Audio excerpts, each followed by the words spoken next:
Hello, happy travelers! We have just returned from an amazing 12-day trip traveling around Thailand, and in this video, I'm going to do a full breakdown of all the money that we spent on our trip.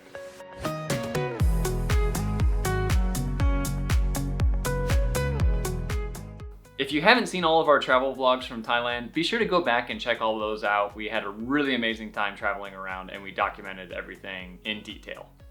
Now, before we get into this video, I wanted to let you know that Kelly and I are planning a group trip to Egypt in February of 2024.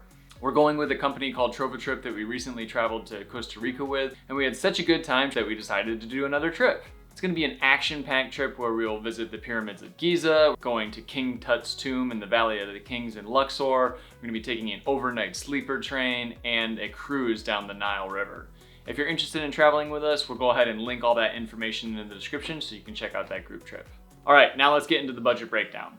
I've broken this up into different categories and I'll be going through them one at a time.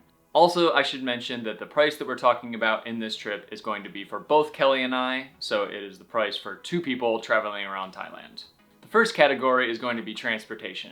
If you've been following us for a while, you might know that Kelly works for a major US airline. So we're not going to be covering any of the international flights on this breakdown just because we were flying standby and the prices really wouldn't reflect what somebody that doesn't work for an airline would be paying.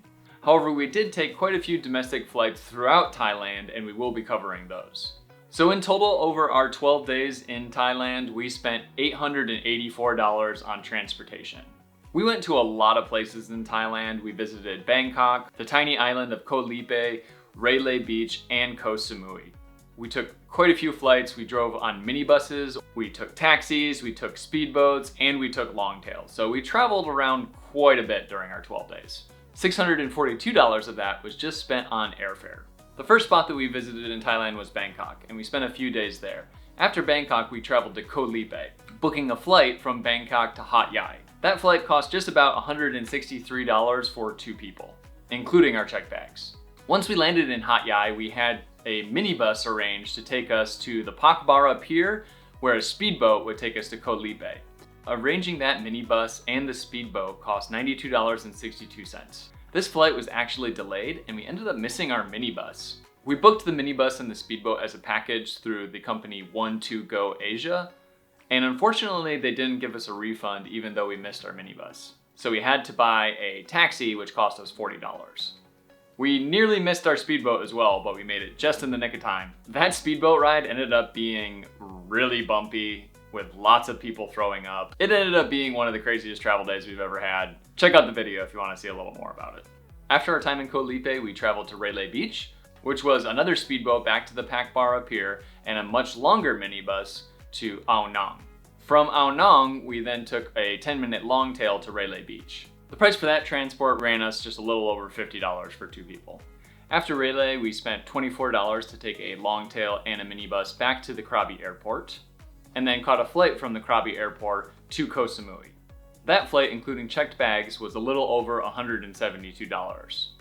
We didn't travel around a ton on our own when we were at different destinations, but we did take a few small taxis. We rented a scooter in Koh Samui for 2 days. That ended up costing $24 for the scooter rental, $12 per day. And when we were in Bangkok, we took Grab, which is the same company as Uber. So it's a rideshare program where you can use an app. We really like to use Grab or Uber whenever we can, just because it avoids any scams that you might have with talking to taxi drivers or haggling prices or anything like that.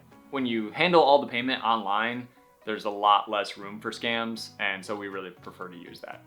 The Grabs over our 4 days ended up costing just about $45. Most of our rides were pretty inexpensive, $4 or $5 US per ride. The more expensive ones were the longer ones from the airport to the center of Bangkok. When we arrived from our international flight, that first Grab ended up costing us $25, and that was by far the most expensive. Our next category is meals. We ended up spending $661.75 on meals during our 12-day stay. That's about $330 per person, which is pretty cheap. Obviously, you can do it much cheaper if you go super budget in Thailand, or you can go much more luxury and pay Western prices at some of the nicer resorts. We ended up cutting this cost down quite a bit by picking hotels that included breakfasts, so we didn't have to pay for breakfast pretty much our entire stay.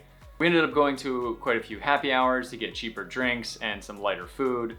In between our bigger meals, we'd go to 7-Eleven and buy snacks or buy our alcohol there.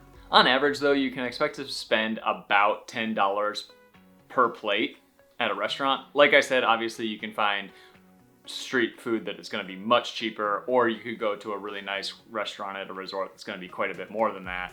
But an average dish won't cost you more than 10 bucks. Thailand's a really hot tropical destination, and whenever I'm in a place like that, I normally don't want to eat a ton, so splitting one plate was a good way that we also saved some money. Now let's talk about hotels. In total, we spent $675.90 on hotels in Thailand. That's pretty good for 12 days. And we weren't staying in hostels, we were staying in very nice hotels and even a couple luxury resorts. The first night that we arrived, we didn't have hotel accommodation booked because we didn't really know when we were going to be getting in. Like we do with all of our travels, we fly standby, so we usually have to book our hotel the last minute on the first day of arrival. We found a nice hotel, I think it was a Holiday Inn Express for our first night. It ended up costing us $57, and it was right in the middle of Bangkok. Then we went over and checked into the Hilton My Lai. This is a really nice upscale property in a really good area of Bangkok. We ended up doing a YouTube collaboration with this hotel where they comped our stay and ended up giving us some meals for free in exchange for making a YouTube video for them. So we actually didn't spend any money when we stayed at the Hilton My Lai. After Bangkok, we headed to Koh Lipe and we stayed at the Idyllic Concept Resort on Sunrise Beach in Koh Lipe. Koh Lipe hotels are going to be a little more expensive than you're used to in Thailand just because it's such a remote island. It's almost all the way to Malaysia, and there aren't as many hotel options on this island. We ended up using Chase points to offset some of the cost of this. With those Chase points, we ended up spending $71.61 out of pocket for 3 nights at that resort. The next destination we traveled to was Railay Beach, and we ended up booking another resort that was right on the beach. It was called Railay Village, and we spent $247.29 on 3 nights there. For the end of the trip, we headed to Koh Samui and splurged on a luxury resort, staying at the Conrad on Koh Samui. We used quite a bit of Hilton points for this. If you've watched our videos in the past, you know that we love Hilton properties and we utilize our Hilton credit card as much as we can to get resorts for a very discounted price. We weren't able to cover our entire stay at the Conrad with Hilton points, so we ended up spending $300 out of pocket. That got us 3 nights in an infinity pool villa overlooking the ocean. It was a really, really nice room and definitely worth that. Our last category on this budget breakdown, we just had a bunch of miscellaneous purchases, which totaled $406.71. In this category, we included 2 tours that we went on. The first being a Bangkok markets tour where we went to a floating market and a train market. We booked that through Get Your Guide, and it was a half-day tour for $65.26 total, so less than $33 US per person. The second tour we took was off of Railay Beach, and it was the 4 Islands and Hong Island tour. This tour included lunch, and for 2 people, it was $99.73. On this trip, we tried eSIM cards for the first time from a company called Air Alo. It only cost us $10 per phone, and the internet worked great the entire time we were in Thailand. We had a few different massages when we were in Thailand. If you go to Thailand, I highly recommend getting as many massages as possible. They're incredible and they're very cheap. A lot of the places don't allow you to pay with credit cards, however, so we only paid for 1 massage with credit cards. It was $27 for 2 people. That was Soy Buri Massage in Koh Lipe, and it was the best of the trip. If you ever go to Koh Lipe, go to Soy Buri Massage. It was better than most $60 to $90 massages I've gotten in the United States, for real. Pretty much anywhere you go in Thailand, you'll be able to pay with credit card, but there were a few places that didn't accept credit card and we had to use some cash. A couple of those massage parlors were cash only. There was a couple tips that we had to do, a few taxis that we had to do in cash, some restaurants and things like that. So we ended up taking out about $200 in cash for the entire trip. So adding up those 4 categories, our grand total for all the money that we spent on our 12-day trip in Thailand is $2,490.55.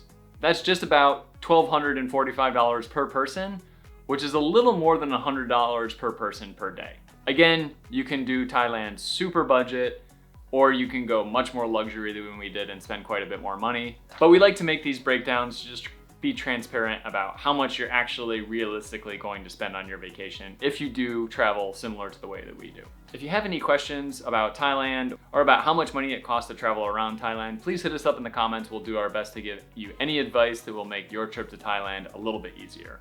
Also, be sure to go back and check out all the vlogs that we created on our trip in Thailand. Thanks so much for watching, and until next time, this is Kevin from the Awkward Tourists. Peace out. After Bangkok, we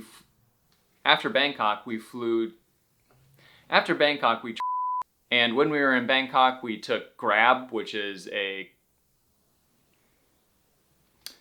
and when we were in Lipe, and we stayed at the idyllic Eralo.